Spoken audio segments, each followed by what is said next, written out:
Bonjour tout le monde, je suis très contente de vous retrouver aujourd'hui pour un nouveau tuto make-up, mais pas n'importe lequel.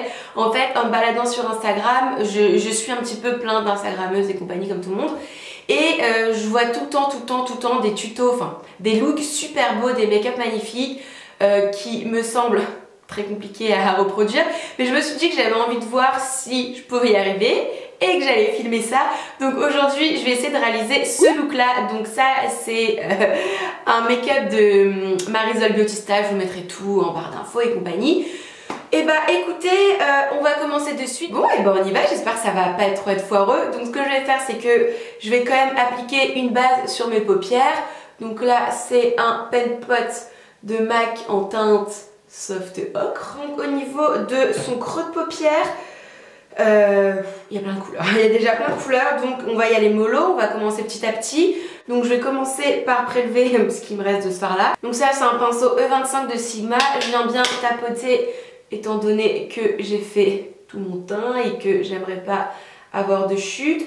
Donc pour l'instant, première étape, easy, finger in the nose. Deuxième étape, toujours le creux de paupière. Cette fois-ci, je vais venir prendre le fard Henna de la palette Rose Gold de Huda. Et c'est reparti, on va encore une fois tracer le creux de paupière. Bon, en fait, l'étape numéro 1, elle était clairement pas indispensable. On se concentre sur la photo. Ah ouais, sur la photo, ça déborde bien. On va bien faire déborder du creux de paupière. Donc voilà un petit peu ce que ça donne pour le moment. C'est pas magnifique pour l'instant. Ensuite, hop là, on va directement, on part d'ici et on fait un ras de cils assez conséquent. Donc il faut bien englober l'œil, hein. C'est vraiment par d'ici et le ras de cils il est bien épais. J'ai l'impression d'aller à un bal masqué. On n'en a pas encore terminé avec le creux de paupière. Il y a aussi une couleur un petit peu prune, un petit peu violine. Donc je vais prendre cette couleur là, la couleur Bossy, toujours de la même palette Huda. Et c'est pareil, on continue dans le creux de paupière, mais cette fois-ci de manière un petit peu plus précise. C'est quand même bien intense, hein. Normalement ce soir je dois partir à Truffaut acheter des plantes. Comment vous dire que je vais remettre ça à demain. Je vais pas sortir comme ça. Une fois qu'on en est là, on va donc pouvoir passer à la paupière mobile. Donc sur la paupière mobile, on a deux couleurs. En coin interne, on a une espèce de un petit peu métallisé, pailleté orange, et sur toute la moitié de la paupière, on a du rose gold. Donc ce que je vais faire, je vais garder la même palette. Je vais mettre cette couleur là, un coin interne, et peut-être celle-là, genre un mélange de celle-là et celle-là de l'autre côté. Par contre, c'est le genre de couleur à appliquer au doigt parce que au pinceau c'est quand même moins pigmenté. Mais là, clairement, en termes de précision au doigt, j'en avais aucune. Donc je vais prendre un pinceau plat, je prends hop là du Fix Plus de MAC. En fait, en vrai, ce que j'aurais dû faire, c'est que j'aurais dû prendre un anti-cerne et en mettre sur toute ma paupière mobile. Ça aurait été beaucoup plus simple, en fait, ça aurait mis un bon coup de propre. Mais en fait, j'ai tellement déjà de maquillage sur les yeux que ça commence déjà limite à me gratter. Donc ajouter une couche d'anti-cerne, je pense que j'aurais pas supporté en fait. Bon, 3/4 d'heure après, on y est enfin. On a enfin mis le orange métallisé dans le coin interne. Maintenant, on va passer à toute la paupière mobile. Donc je vais faire un mélange de... Franchement, je pense que je vais mélanger celui-là et le rose gold au doigt. Et allez, go, on pose directement tout ça au doigt. Oh, j'en fous partout. Bon, sur la photo, c'est clairement pas la même couleur. Elle, c'est plus un petit limite rose mauve. Bon, bah là, on sera sur un bordeaux métallisé. Bon, en soi, c'est pas si mal. Sauf que la couleur, ça ressemble pas du tout à la photo. Donc, je tente le tout pour le tout. Je prends cette petite palette tout faite, la Sugar Pop. Je vais venir mélanger ce fard-là un petit peu violet avec le rose. Et puis, je vais venir mettre par-dessus parce que ça ressemble clairement pas à la photo. On va venir en mettre doucement histoire de...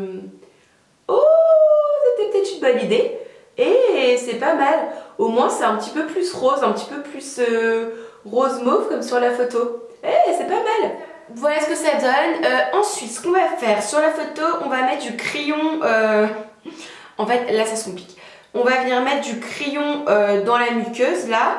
Donc elle a une sorte de turquoise, moi j'ai pas de turquoise, j'ai une sorte de vert un peu comme ça. Smashbox. Donc c'est parti mon kiki. On continue avec le ras de cils. Donc là elle a un ras de cils très très épais. Elle a encore une fois du turquoise. Donc je prends ma palette vis d'Urban Decay. Je sais pas quelle vis c'est, mais c'est une vis genre d'il y a 4 ans. Et c'est parti, mission ras de cils.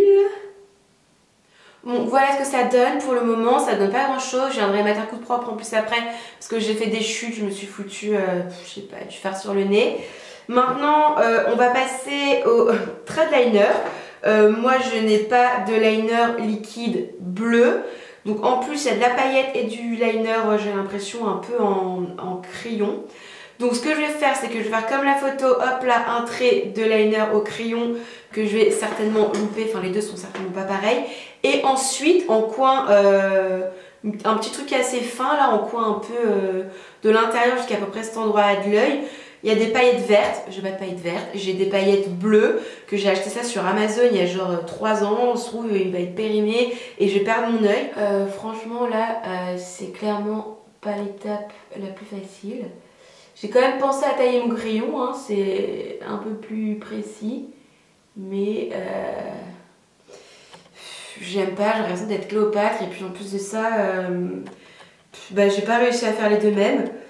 Ouais, on va essayer de rattraper un peu comme on peut là au niveau de la pointe. Bon bah de toute façon j'ai l'impression que plus on rattrape pire c'est.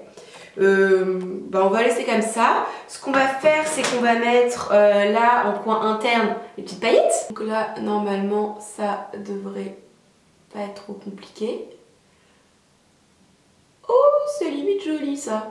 Bon, par contre, sur la photo, elle a du vert. Bon, hein, on fait avec les moyens du bord. Ça sera du bleu turquoise. Ça, c'est pas mal. Après, peut-être qu'avec du mascara, quand j'aurai tout bien nettoyé et tout, peut-être qu'avec 15 bonnes couches de mascara, on verra moins les défauts de mon super liner. Hein. Avant de nettoyer tout ça, la m'attache sur mon nez, refaire mon anti-cerne et compagnie, je vois que sur la photo, ici, elle a une touche lumière et sur le sourcil aussi.